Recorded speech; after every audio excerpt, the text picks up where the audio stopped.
Méditation de Reinhard Hirtler. Good morning, good morning, good morning. Bonjour, bonjour, bonjour. Now we come to the famous part of verse 15 in Ephesians chapter 1. Nous arrivons maintenant au verset 15 très connu du chapitre 1 de la lettre aux Éphésiens, That most Christians know, and I have talked a lot about it. que la plupart des chrétiens connaissent et sur lequel j'ai déjà beaucoup parlé. Look, Paul says because of this. Paul dit « c'est pourquoi ».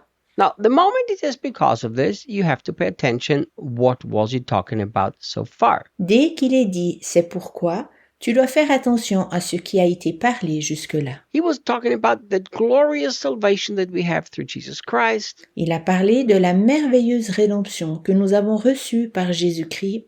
He was talking about it's guaranteed, nobody can take it from you. Il a dit qu'elle t'est garantie et que personne ne peut te l'ôter.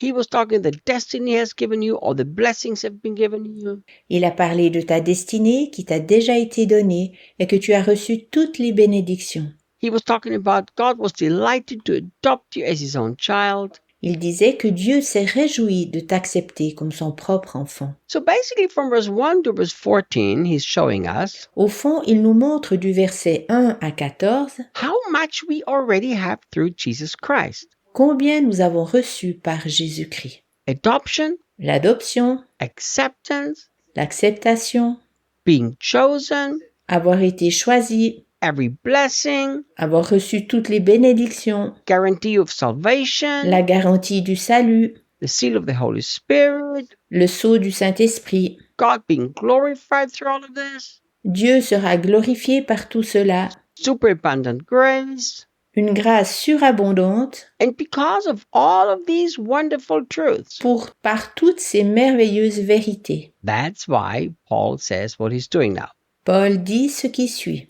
Because of this, since I first heard about your strong faith in the Lord Jesus Christ and your tender love towards all his devoted ones, C'est pourquoi, depuis que j'ai entendu parler la première fois de votre foi au Seigneur Jésus-Christ et de votre amour envers tous ceux qui lui sont consacrés. and before I will tell you what he does because of this, Avant que je t'explique ce que fit Paul, we have to talk a little bit about this statement that he makes here. nous devons expliquer l'expression qu'il emploie ici. Because several times in the New Testament, it connects faith and love. Plusieurs fois dans le Nouveau Testament, la foi et l'amour sont liés ensemble. And here again, Paul says he heard about the strong faith in Jesus and their tender love towards all other people. Ici aussi, Paul dit qu'il a entendu parler de leur foi ferme en Jésus-Christ et de leur vif amour envers toutes les autres personnes. It's very interesting that if you study church history, Si tu étudies l'histoire de l'Église, c'est très intéressant. for at least the first about 8 or 9 decades, Tout du moins dans les 8 et 9 premiers siècles, one of the greatest things that the church was known for is for her deep love. l'Église était reconnue pour son grand amour. They were known to be people who passionately and tenderly loved one another. Ils étaient reconnus pour le fait qu'ils s'aimaient passionnément et cordialement. Galatians chapter 5 verse 6 tells us Galates 5:6 nous dit that circumcision or uncircumcision is absolutely not important. What is important is faith that is energized by love. qu'il y ait la circoncision ou pas, ceci n'est absolument pas important. Ce qui compte, c'est la foi qui est actionnée par l'amour. Paul tells the Thessalonians also that he heard about their faith and their love. Paul écrit aussi aux Thessaloniciens qu'il a entendu parler de leur foi et de leur amour. And here also what Paul, obviously very touched with these Christians, Ce qui touche manifestement Paul à propos de ces chrétiens, that their faith was expressing itself in tender love towards all the Christians. c'est l'expression de leur amour pour tous les chrétiens. I want to suggest something. J'aimerais te signaler quelque chose. The Bible says that faith without works is dead.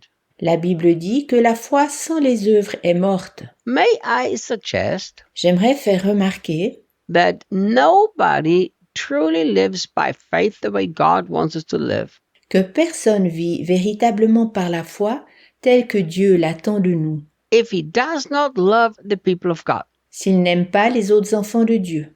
I believe it's a hypocrisy. Je crois que c'est de l'hypocrisie. to declare faith in Jesus and not have love towards the people. De croire et de confesser Jésus et en même temps de ne pas aimer les gens. Why do I believe that's hypocrisy? Pourquoi est-ce que je le prends pour de l'hypocrisie? Because the very Jesus in whom we say we put our faith said, the new commandment is to love one another. Car ce même Jésus auquel nous croyons a dit que le nouveau commandement est de nous aimer les uns les autres. So how can we say, Jesus, I believe in you, but I ignore the most important thing that you've told us? Comment alors pouvons-nous dire « Jésus, nous croyons en toi », mais nous ignorons le plus important de ce qu'il nous a dit? We're always trying to have many different works for our faith. Nous essayons toujours de faire différentes œuvres pour notre foi. And I agree, it's very important. Et je confirme que c'est aussi très important. But may I suggest that the most important work of your faith is the love that you have towards the people? Mais puis-je te rappeler que la plus importante œuvre de foi est l'amour que tu as envers les gens. God is love. Dieu est amour. And through Jesus, we have received the life of God. Et par Jésus, nous avons reçu l'amour de Dieu. Therefore, through Jesus, we have received the ability to love all people. C'est pourquoi, par Jésus, nous avons reçu la capacité d'aimer tous les gens.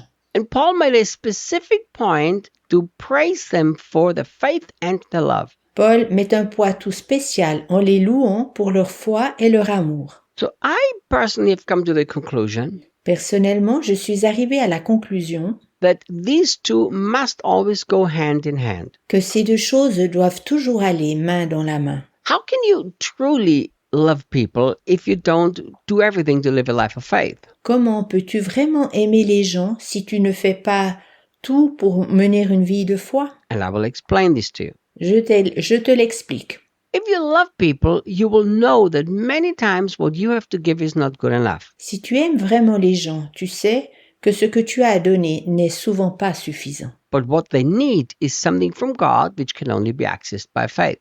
Ce dont ils ont besoin est quelque chose de Dieu qui n'est accessible que par la foi. See, people who say, oh, I love all people, but have no faith to heal the sick. How is that love expressed in deed? Les gens qui disent « Oh, j'aime tous les gens », mais ils n'ont pas la foi pour guérir les malades, comment alors cet amour s'exprime-t-il? The sick person doesn't need a hug. The sick person needs a miracle. La personne malade n'a pas besoin d'une étreinte, elle a besoin d'un miracle. How is it love when you say, I love the poor, but I don't have faith to access the finances in heaven, therefore I have nothing to give? Comment se manifeste l'amour si tu dis « J'aime les pauvres, mais je n'ai pas de foi afin d'activer les finances du ciel, donc je n'ai rien à donner ». I heard a Franciscan priest say J'ai entendu comment un père franciscain racontait that he was walking down the street qu'il descendait la rue and there was a homeless begging for money. et qu'un sans-abri lui demandait de l'argent. And he realized because of his poverty vow, he had nothing to give to this person. Il reconnut que, par son vœu de pauvreté, il n'avait rien qu'il aurait pu donner à cette personne. But he felt love for that person. Pourtant, il ressentait de l'amour pour cette personne. And this bothered him so much that eventually he actually left the Catholic Church and he became a student of my school. Cela l'a tant travaillé que finalement, il sortit de l'Église catholique, puis entra dans une école du surnaturel. I would like you to make a little heart inventory today. J'aimerais qu'aujourd'hui tu dresses un petit inventaire de ton cœur. Do you have strong faith in Jesus and do you have tender love towards all of the Christians? As-tu une forte foi en Jésus-Christ et ressens-tu de l'amour envers tous les chrétiens?